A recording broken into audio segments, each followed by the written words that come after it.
She was like, I'm out. Um, I'm going to read the article that is your assignment for the week for Green Ambassadors. For those of you that already watched the video, yay, you know that from here on out, I'm working with Ms. Holbert on stuff. And it's mostly going to be research to answer that question of like, how has COVID-19 impacted our Earth systems? This article is called "Where the Virus, the Pandemic is Bringing Out Environmentalism's Dark Side." It starts here.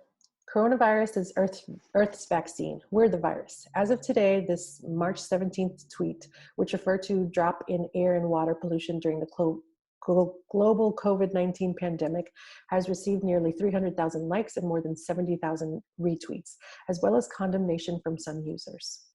The problem is not people, replied one user. That's some eco-fast shit that leads to genocide. Wow, Earth is recovering.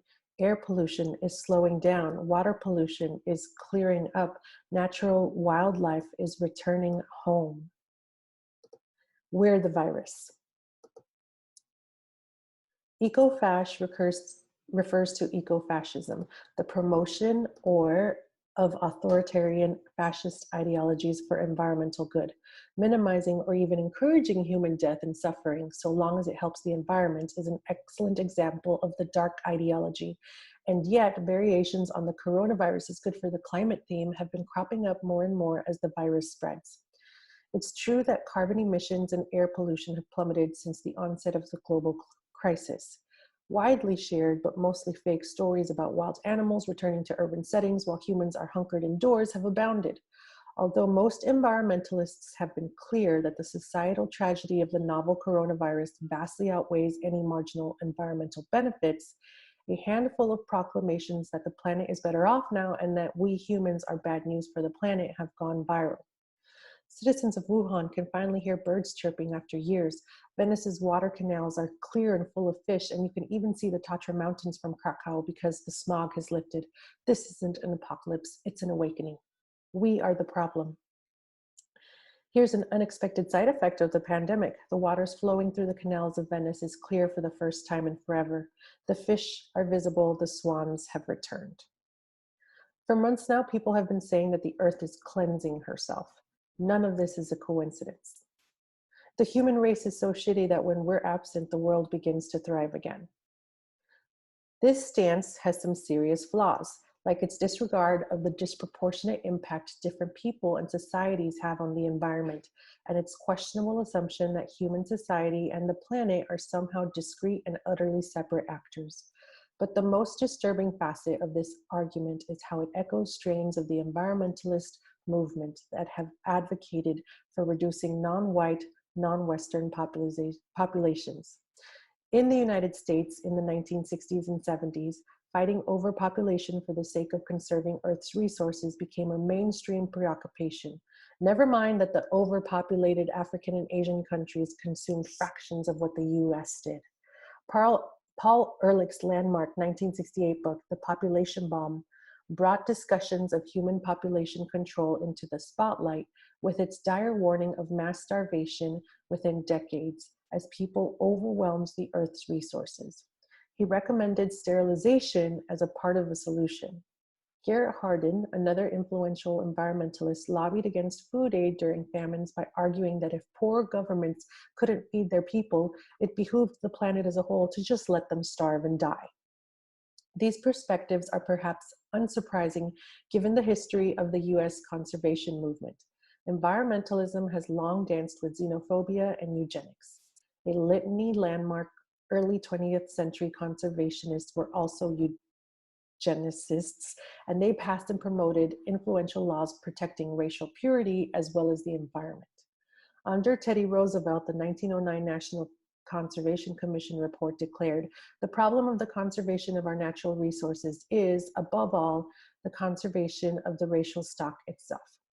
Broad calls for limiting population or rejoicing in the pollution stunting effects of the world's economy grinding to a halt are indirect endorsements of mass suffering for people who are already most vulnerable, and incidentally, those who contribute to least to climate change. Blind applause for environmental progress without acknowledging who's bearing the cost is simply a rebranding of white supremacist ideals. And as with most disasters, the effects of the novel coronavirus won't be distributed equally. Experts say that older, sicker, and poorer people will disproportionately suffer and die from COVID-19 and its economic impacts. But proponents of the unsettling assertions that humans are a scourge or that the pandemic is healing the earth genuinely don't seem to see these implications. When other Twitter users accuse the authors of these viral tweets of paying lip service to eco-fascism with their ostensibly pro-environmental tweets, the tweet crafters protested. My intention was to show that there's some positive in this incredibly bad and dark situation, clarified the author of the We the Virus tweet. I am not saying all humans should die. Most of the people liking, retweeting, and amplifying the original message would likely agree.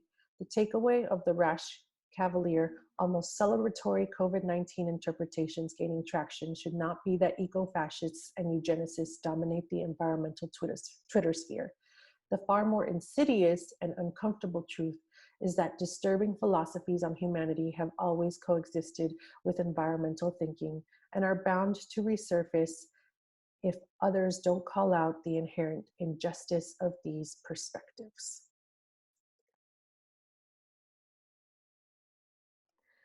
Your job is to just find a line, copy paste it into the tracker, go ahead and highlight like which systems is discussed. Obviously, like China. You can probably find some connections to income in there as well, maybe economic.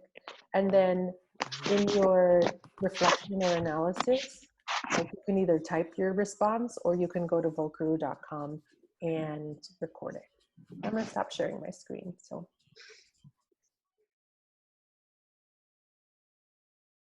Unmute.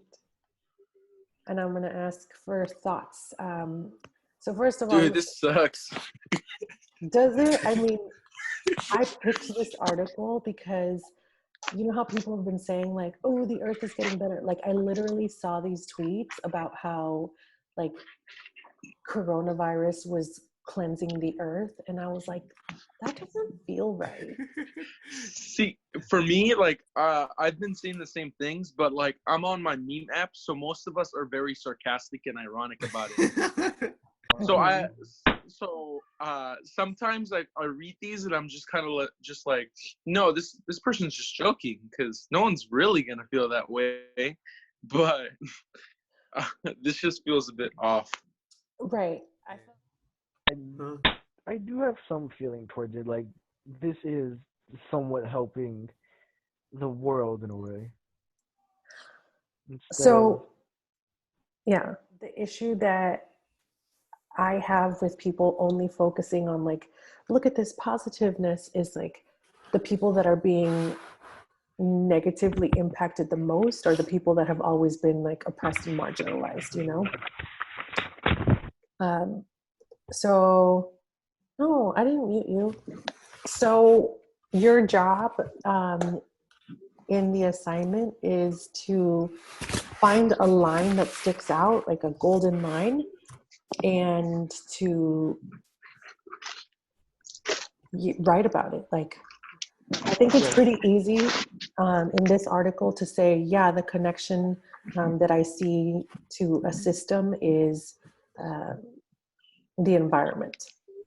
Oh, something I just wanted to like point out, because many of these people are saying like, oh yeah, the environment is getting better, like these animals are coming back.